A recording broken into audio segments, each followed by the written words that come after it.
मंडळी नमस्कार. मी प्रल्हाद दातार. तुम्ही ऐकता माझं मत. मंडळी, जवळपास मागील 8 दिवसापासून मी आपल्या संपर्कात नाही.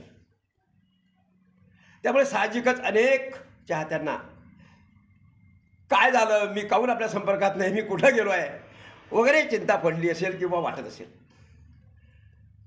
असो मंडळी, आत्ता किंवा या 2-3 दिवसामध्ये ज्या काही हालचाली राज्यभर होत आहेत, नगरपालिका निवडणुका झाल्या, महानगरपालिका निवडणुका झाल्या, आणि आता ते नगराध्यक्ष किंवा त्याचा प्रमुख, ते कार्यकारिणी, त्या जबाबदाऱ्या याची निवड सुरू झालेली आहे.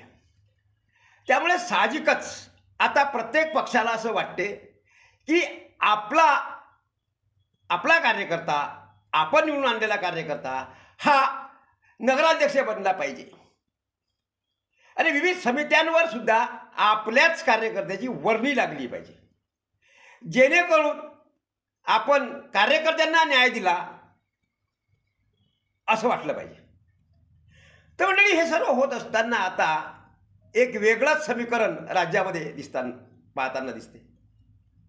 त्या अकोटमध्ये मध्यंतरी MIM आणि भारतीय जनता पक्षाच्या नगरसेवकांमध्ये काहीतरी गठबंधन झालं होतं, आणि ते गठबंधन मग राज्यभर गाजलं. देवेंद्र फडणवीस असतील, प्रदेश अध्यक्ष असतील चव्हाण यांनी त्याची दखल घेतली आणि तिथल्या आमदारांवर त्यांना नोटीस देऊन त्याचा खुलासा मागितला. आणि मग काही दिवस ते भिजत घोंगळं चाललं. त्यावेळेस जरी त्यांनी मतभेद दाखवले आणि त्यातून आम्ही चूक झाली वगैरे वगैरे कबूल केलं असलं, तरीही आता याच्यामध्ये आतून साडे लोटे आहेत.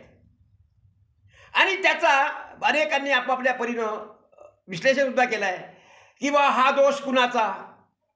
हा दोष नेत्यांचा नाही, हा दोष मतदारांचा आहे का?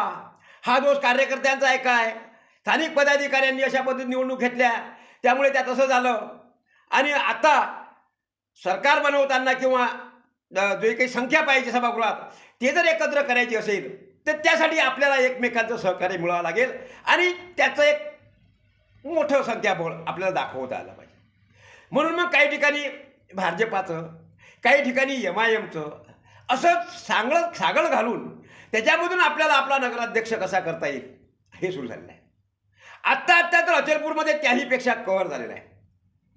अमरावती जिल्ह्यामध्ये खरं म्हणजे भारतीय जनता पक्षाच्या बाबतीत विचार जर केला तर अमरावती जिल्ह्यामध्ये भारतीय जनता पक्ष हा पाहिजे तेवढा तुल्यबळ लढला नाही, किंवा अमरावतीमध्ये जे काही पक्षाचे नेते कार्यकर्ते असतील यांनी सुद्धा कुठेतरी पक्ष नेतृत्वाला बाजूला ठेवून काही स्वतंत्र निर्णय घेतलेले आहेत. मंडळी, तुम्हाला MIMच्या बाबतीतला अनुभव माझ्या बाबतीतला सांगावा लागेल की मला जे MIMच्या बाबतीत वाटते ते सांगलं पाहिजे. मागील 5 ते 10 वर्षापासून भारतीय जनता पक्ष हा मुस्लिम विरोधी भूमिका मोठ्या प्रमाणात घेत आहे. आणि त्यासाठी मुस्लिमांचा जेवढा द्वेष करता येईल, जेवढं त्यांच्या बाबतीत नुकसानप्रद बोलता येईल, जेवढा त्यांचा राग करता येईल, गल्लीबोळा त्यांच्या विरुद्ध वातावरण तयार करता येईल, हे काम भारतीय जनता पक्षानं मागील 8-10 वर्षापासून सुरू ठेवलेलं आहे. आणि त्यामुळे साहजिकच जर कुणी आपला एवढा द्वेष करत असेल तर ज्याचा द्वेष होते त्यांना सुद्धा त्याचं फील होते, त्याचं वाईट वाटते की ऐशी बात आहे क्या, आमचा एवढा द्वेष, आम्ही सुद्धा या देशाचे घटक आहोत, आम्ही सुद्धा या देशाचे नागरिक आहोत, आम्ही सुद्धा लोकशाहीमध्ये मतदार आहोत, आम्ही सुद्धा गुण्यागोविंदाने कित्येक वर्षापासून या देशात, राज्यात, गावात राहतो, शहरात राहतो. आणि असं असताना आमच्या समाजाला, आमच्या धर्माला एवढा विरोध करायचा आणि दुसरीकडे दाखवायचं की मुस्लिमांना तुम्ही थांबवा कारण हिंदू खतरे में आहे. आणि हिंदू खतरे में आहे म्हटल्याबरोबर लगेच तमाम सर्व हिंदू कॅटेगरीतल्या जेव्हा जाती जमाती असतील त्या सर्व एकत्र येऊन त्या मुस्लिमांविरुद्ध लढतात. आणि ते लढवण्याचं काम सातत्यानं भारतीय जनता पक्षाच्या नेतृत्वानं ठिकठिकाणी केलेलं आहे. त्यात नारायणराव राणे यांचे चिरंजीवांनी तर ते खूपच लावून घेतलेलं आहे. मुस्लिमांच्या बाबतीत बोलताना त्यांना त्यांच्या जिभेला हाडच नाही काय असं वाटते. आणि तिकडे अमरावतीच्या त्या महिला नेत्या नवनीत राणा यांनी सुद्धा त्याहीपेक्षा कहर करून टाकला की त्या मुसलमानांना पाकिस्तानात हाकला आणि हिंदूंनी आता 10-20 मुलं पैदा करा, तयार करा, अशा पद्धतीचं त्यांनी सुद्धा आपलं संख्याबळ वाढवण्यासाठी म्हणून ते सुद्धा एक हाकाटी त्यांनी लावली. त्यावर अनेक ठिकाणी मग त्यावर वापोह झाला. त्यात नवनीत राणांना बरंचसं तोंड कशी पळावं लागलं.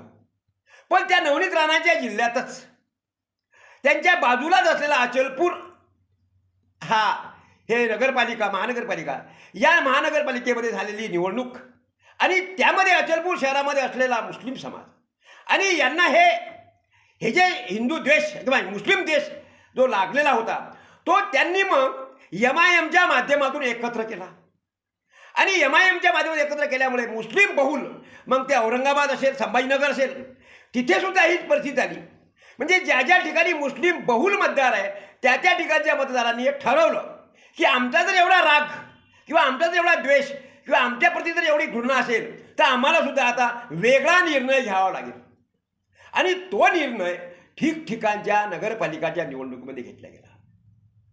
बुलढाणा जिल्ह्यातील जळगाव जामोद शहरामध्ये सुद्धा मोठ्या संख्येने यावेळेस मुस्लिम उमेदवार विजयी झाले.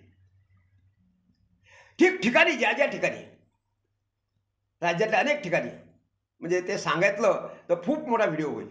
तर त्या प्रत्येक ठिकाणी मुस्लिमांनी अशा पद्धतीचा निर्णय घेतला आणि त्या त्या ठिकाणी त्यांनी आपल्या वतीचे, जातीचे, पातीचे, पर्यायाने MIMचे उमेदवार मोठ्या संख्येने निवडून आणले. आणि आता अशामध्ये त्या निवडणुकीमध्ये MIM विरुद्ध भारतीय जनता पक्ष अशी जी एक प्रकारचं युद्ध झालं, रणधुमाळी झाली, निवडणूक झाली. या निवडणुकीमध्ये भारतीय जनता पक्षाच्या अनेक उमेदवारांना त्याच्यामध्ये पराभव पत्करावा लागला. आणि त्यामुळे असा पराभव पत्करल्यानंतर आता संख्याबळ जमवायचं म्हटलं तर पर्याय कठीण झालेला आहे. आणि अशा वेळेस आता निवडून आलेल्या सदस्यांपैकीच आपल्याला जर आपलं बहुमत करायचं असेल तर लोकांनी निवडून दिलेले आहेत, मतदारांनी निवडून दिलेला आहे. त्यामुळे आता हा कांगावा करत भारतीय जनता पक्ष MIMची बऱ्याच ठिकाणी युती करताना दिसत आहे. तसं म्हणजे खरं म्हणजे मंडळी राजकारणात जे बोलल्या जाते त्याच्या नेमकं उलट असते. भारतीय जनता पक्षाच्या केंद्रस्थ नेतृत्वापासून राज्यस्तरावरच्या नेतृत्वापर्यंत किंवा गाव पातळीवरच्या कार्यकर्त्यांपर्यंत MIMशी आम्ही युती करणार नाहीच हे बोलल्या गेलं. आणि राजकारणात काहीही होऊ शकते. जे बोलल्या जाते ते केल्या जात नाही किंवा कधी कधी नियतीला सुद्धा तुमचा हा अतिरेक सहन होत नाही आणि अतिरेक सहन न झाल्यामुळे परिस्थिती वेगळी निर्माण होते. आणि या परिस्थितीमध्ये आता काय करावं, निवडून दिलेले आहेत. आता जर आपण अशा पद्धतीनं काही केलं, संख्याबळ कमी पडलं, पुन्हा निवडणूक घ्यायची आणि त्यासाठी पुन्हा खर्च करायचा.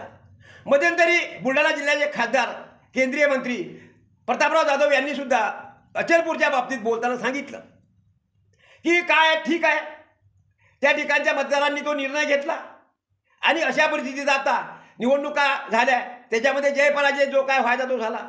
आणि आता संख्याबळ जर करायचं असेल तर या उमेदवारांना एकत्र येऊन संख्याबळ तयार करावं लागेल आणि त्याच्यातून मग नगराध्यक्ष वगैरेच्या ज्या निवडी आहेत त्या कराव्या लागतील.